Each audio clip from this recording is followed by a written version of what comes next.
Okay, this is going to sound insane, but I swear on my life, every single word is true.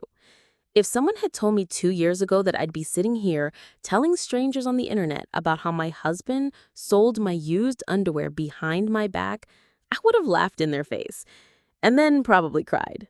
Because the thing is, I thought I married the nice guy, the sweet, shy, nerdy guy who made spreadsheets for fun and always remembered to put the toilet seat down. But as it turns out, the nice guy had a whole secret life, and I didn't see the red flags until I was drowning in them. By the way, where are you watching from and what time is it right now? I love seeing where all of you are tuning in from. So here's how it all started. My name's Claire, and at the time this all went down, I was 31, married for 5 years to a man named Adam. Adam worked in IT, loved anime, and was the kind of guy who got excited about new label makers. He wasn't flashy, he wasn't loud, but he was dependable, or so I thought. We lived in a quiet suburb in a modest home we'd fixed up together. I worked in HR at a mid-sized company, and my life was pretty normal, or at least it looked normal, until everything cracked open like a rotten egg. I first noticed something weird when laundry kept going missing. At first, it was little things, a pair of panties here, a lacy bra there. I thought maybe I'd left them at the gym or the laundromat, or maybe the dryer ate them. The usual dumb excuses. But then it started happening every week. One Friday night, I was getting ready for a weekend trip and couldn't find any of my cute underwear. Like my special stuff, the matching sets I wear when I want to feel extra pretty or when I know Adam and I might, reconnect. All gone. I asked him if he'd seen them and he just shrugged. Maybe check behind the dryer, he said, without even looking up from his video game. Something about the way he said it rubbed me the wrong way. Too casual, too deflective. And the weirdest thing, he started getting weirdly possessive of my laundry. Like I'd come home and find that he'd already done all my delicates, even though he never used to touch them before. I'd thank him, and he'd just smile in this tight-lipped way that made my skin crawl. Still, I told myself maybe he was just being sweet, helpful. But something didn't sit right. And then came the box. I was reorganizing our guest room closet when I found a cardboard box tucked behind a pile of old monitors and tangled charging cords. It was taped shut, no label, which was bizarre because Adam labeled everything. He was the kind of guy who had bins labeled misc cords and extra AA batteries. Seriously. So I opened it. Inside was cash, neatly banded stacks. Maybe $4,000, maybe $5,000, in 20s and 50s, clean, fresh. That's when I felt the first real panic, because we didn't have that kind of cash lying around. We weren't struggling, but we certainly weren't sitting on thousands in paper bills tucked into mystery boxes. That night, I asked casually over dinner, "Have you been doing some side work lately?" He barely looked up. "Nope." I prodded. "Nothing freelance? You've just seemed busy lately." He gave me this strange look, like he knew I was fishing.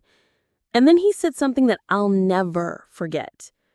"You're imagining things. Maybe you're just stressed." That was his go-to line anytime I questioned him. You're imagining things. Classic gaslighting 101. But that time, it lit a fire in me. I waited until he fell asleep and then I got on his laptop. He always kept it password protected, but he used the same one for everything. Gundam 123.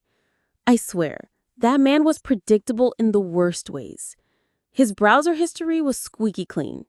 Too clean. So I opened his email. And there it was. An email from a site called PantyPay with the subject line, "Your payout has been processed."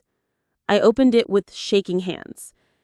"Thank you for your latest shipment. Your payout of $187.50 for 5 items has been processed." I clicked through to the site. It was exactly what it sounded like. A used underwear marketplace. Full profiles, ratings, bios, messaging systems. And then I found it. His seller page. He was selling under the name Suburban Scent Queen. The bio read, wife next door vibes, always fresh, always discreet. And the photos? Oh, they were taken in our bedroom, our laundry room, our backyard. I recognized my underwear, my bed sheets. One was taken while I was asleep, curled under the blanket in a tank top, unaware. He hadn't just stolen my clothing. He had stolen my body. I felt sick, truly nauseated.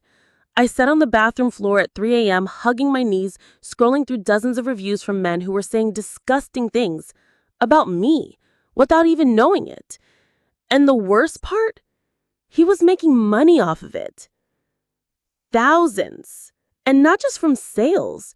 He was also offering custom requests.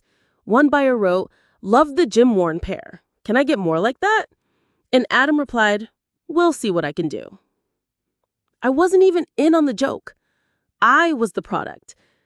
The next day, I didn't say anything. I was numb, in shock. I packed a bag, grabbed the cash box, and drove to my sister's house. She opened the door, and I broke down in her arms. I sent Adam a single text. "I know everything. Don't contact me." Cue the calls, the voicemails, the sobbing apologies. He said he meant to tell me that it started as a prank and that it spiraled. He claimed he was empowering me without my consent, that he was doing it for us, to spice things up. Let me be clear. Selling someone's intimate items and private images without their consent is not empowering. It's violating. It's abusive. It's illegal in a lot of places. And then it got worse. While I was meeting with the lawyer, Adam sent me an email that said, "If you ruin my seller reputation, I'll tell people you're in on it." Blackmail. He was threatening me. I handed everything to my attorney. The divorce moved quickly. I had the receipts, the screenshots, the fake nudes he generated using AI apps. Oh yeah, he had used photo manipulation software to create fake action shots of me to boost sales. And when we were in mediation, do you know what he said? "I didn't cheat. I didn't touch anyone else.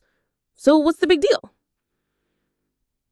As if emotional and digital betrayal doesn't count.